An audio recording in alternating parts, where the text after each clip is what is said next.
Bismillahirrahmanirrahim. Assalamualaikum warahmatullahi wabarakatuh. Tadi pun saya Wasil Purnawan, pelaksana tugas Kakanwil Kementerian Agama Provinsi Lampung.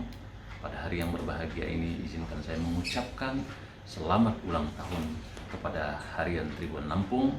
Semoga tetap menjadi media penyampai informasi yang akurat.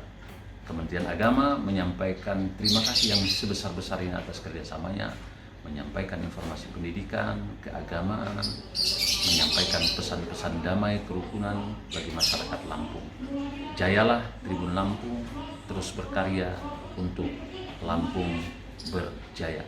Assalamualaikum warahmatullahi wabarakatuh.